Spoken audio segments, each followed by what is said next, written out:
everybody, welcome back to Homestead Heart. And I am getting ready to can up some chicken stock. Yes, I am. Y'all stay tuned. All right, y'all. So in my very last video, I showed you all how to make homemade chicken stock.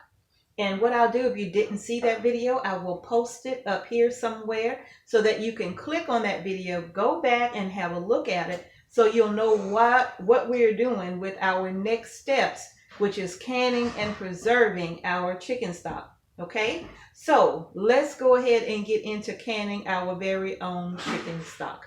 Now, what I have to get started is I have some quart jars. My quart jars are wide mouth, and I prefer the wide mouth jars just because they're easier to clean when it comes to fatty type foods. So these are the jars that I'll be using for this. I have my funnel. I have my chicken stock with my ladle. I will have a little thing of white vinegar sitting to the side so that I can use that to clean the rims of my jars. I have my canner right here. And my canner is sitting and it is getting nice and hot so that I can go ahead and get hot product in hot jars in a hot pressure canner, and we'll be pressure canning the chicken stock for a good hour and a half before this process is complete. So let's go ahead and finish getting these all jarred up and we'll get them in the canner and get going. One of the things I forgot to mention is that my jars are hot, and I do have my jars in the oven to keep them warm. Now, sterilizing the jars is really not necessary anymore, but I still choose to sterilize mine. Old habits die hard. So I still sterilize my jars before pressure canning. So they have been washed and cleaned in hot soapy water, put into the oven, and that's where they have been, in a 225-degree oven. So now let's go ahead and get this stock canned up and get it in the canner. That is why we're here. All right. So we're going to go ahead and get this in the jars. As you notice, I've already have some already placed inside of the jars that I need to wash the rims and get the lids on. And as I ladle this in, can you imagine all of the wonderful things you can use chicken stock for? You can use chicken stock for so many different things. You can use it to make your homemade chicken noodle soup. You can use it to make all kinds of things, right? All right. Me personally, I love to use mine to make homemade dressing and all of that, which I'll show you how to do in another video. Woo, these jars are hot.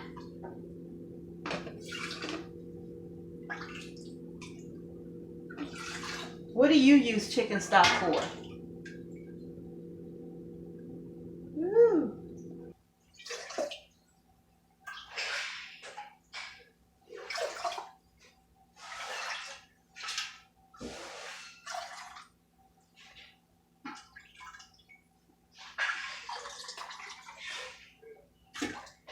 Remember to leave a 1-inch headspace on your jar. You don't want to fill these jars all the way up with the liquid, okay? You want to leave a 1-inch headspace on your jars when you're canning stock or chicken or something like that. But you just want to make sure you leave a 1-inch headspace specifically for this stock. Okay. We have all of the jars completely filled. I was able to get 8 quarts of stock from that batch. That's pretty good. I was hoping for at least 12 quarts, but I didn't get 12. I was able to get 8, but no matter what, that is still good, right? So now what I'm about to do is just take a paper napkin, and I am going to be cleaning off the rims of my jars. Sit that in there with some white vinegar. I have a bowl of white vinegar here, and I am just going to be taking my little towel and dumping that in and just wiping off. Make sure I get rid of the excess, and then just wipe off the rims of my jars. If you're new to canning, the reason why you wipe off the rims is that you want to make sure that you don't leave any grease, any fat on the rims, anything that would keep your jars from getting a proper seal. So you don't want your jars to fail. So make sure that you clean your rims. All right, now that all of the rims of the jars are clean, this vinegar is not going to go to waste. I'm going to take it.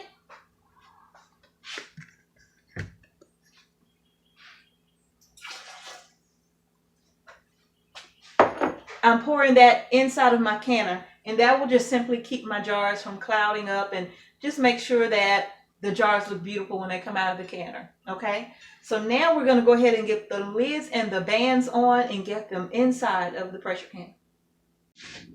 Okay, so I have all of my rings and I have my lids for my jars. Now, although my jars and my bands may be old, the lids are all brand new, and so I'm using new lids on these just to make sure that, hey, there's no damage to the rubber or anything like that. Also, I did check my jars to make sure that there were no cracks on the top of the jar, because if you have any nicks or cracks, it will also keep your jars from sealing. So now we're going to go ahead and get the rings, the lids on each of the jars. They have all been cleaned. All right, so let's get these on.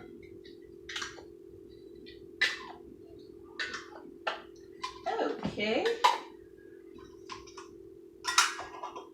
Now, typically you would soak the lids to soften that rubber, but we don't do that anymore when it comes to pressure canning. Ball says you don't have to do that anymore with their lids. If you want and you're more comfortable with doing it that way, you surely can do it that way. Now, as I put these on, let me back you up a bit. As I put the rings on, I'm making sure not to crank down on this, okay? I'm just doing it fingertip tight, just enough to hold the lids on the jars, okay? The rings and the lids on the jars. So that's it. And I'm going to get all of these done.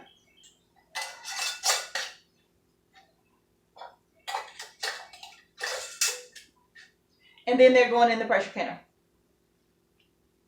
All right, we're getting these in the canner. Look at that. Doesn't it look beautiful? Look at that, y'all.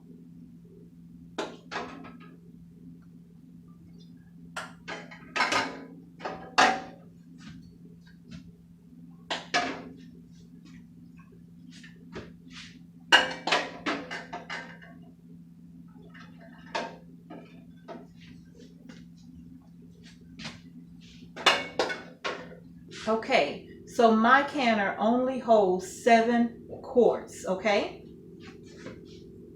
So that has me with 1 left. Now what I'm going to do with this 1 quart of stock is I'm going to put it in the refrigerator, and I'm going to use this for an upcoming meal. We definitely can use it, but I'm going to swap it out for one of the single mouth. Put the wide mouth in there. All right. So I will be using this stock right here for a meal this week. So I'm not going to try to pressure can 1 quart, okay? And you never double stack your jars in a pressure canner, all right? 1 single layer is all this is going to be. So now I'm going to go ahead and get the lid on.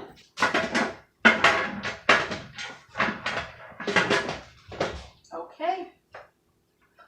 And make sure you get a nice seal on that lid. I'm going to go ahead and turn the heat up on this.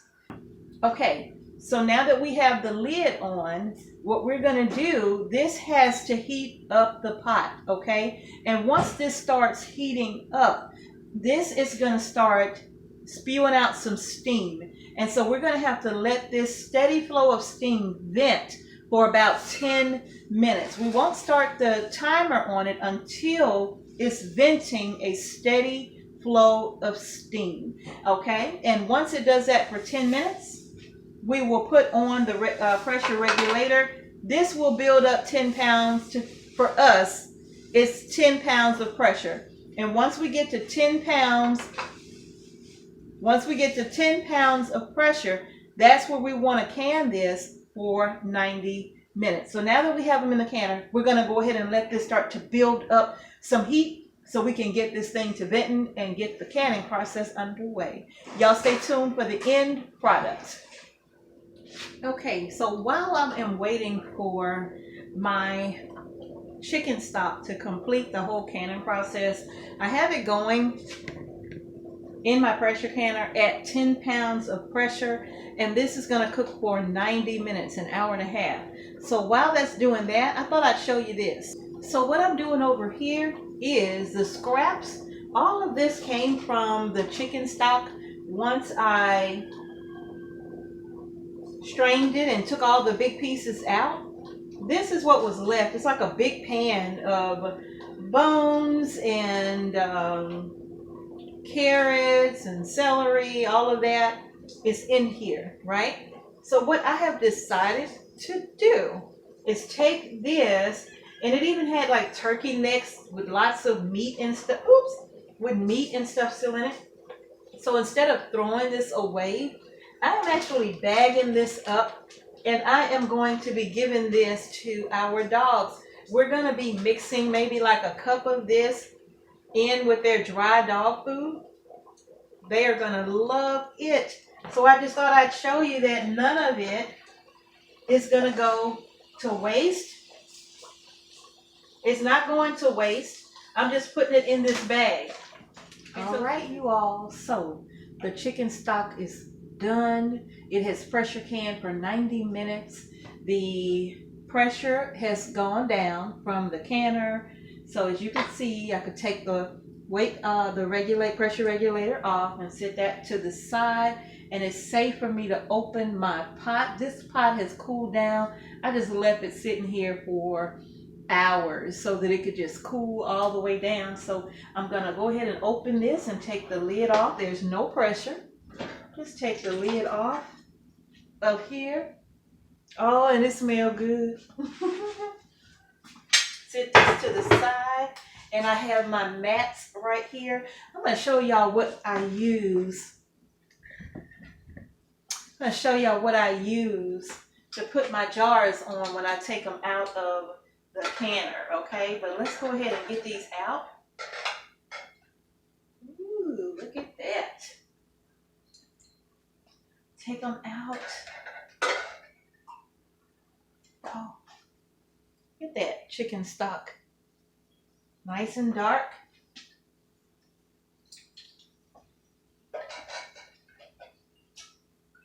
Oh, yeah.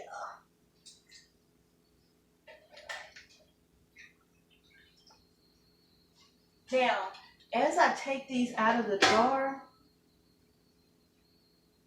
out of the canner, and sit these to the side, I made some soup today. And remember, I had that one jar left. I put it in my soup.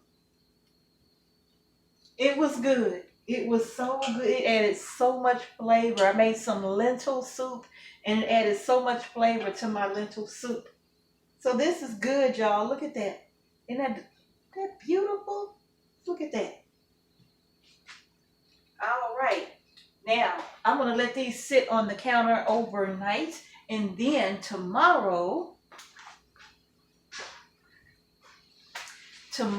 they will be ready to go inside of my food pantry. Now, before we end the video, let me show y'all what I use to put on my countertops to keep my countertops protected from these hot jars when they come out of the canner. I used to use towels, you know. I used to get dish towels and just layer like 3 or 4 dish towels and put them on the counter because I didn't want no stains on my countertops. So I don't have to use these anymore. Let me show you why. You see these mats right here? Look at there. These are dish drying mats. Now, I got these from the Dollar General. They were regularly priced $3. But when the Christmas sale came on and everything was 70% off, y'all, I got these for a great deal, right? And I got 7 of them. But look, these mats, I'm going to open them up. I don't care because they're Christmassy and I'm going to be using them all year. I don't care about that part, right? But these mats are so super thick that all I really need is one. And if I want to be safe, I could double it up and just put 2. But really, one will do because this one is so thick. I mean, it's so thick, this one is. So I got these at a great price. Now, if you want to get drying mats like this, you can go to Dollar General or maybe any store in the area where they keep like all of the kitchen stuff, the dish strainers, things like that, you know. And you may find these there, and they may be between $3 and $5, depending on where you go and get them from. But for me, getting these 70% off, you all, I couldn't beat that with a stick. So I got as many as I could to use these to sit my hot jars on when they come out of the oven. So I hope that little tip helps you all when it comes to canning and how you can protect your countertops when you're getting your hot jars out of the can. So that's going to do it for today. I hope you enjoyed this canning video. If you did, please give it a thumbs up. Don't forget to share it with other people who may like this content. And also, if you're new here, don't forget to subscribe to our channel. We will greatly appreciate all of your support. So thank you again for watching Homestead Heart. Peace and blessings to each and every one of you, and I will see you in the next video.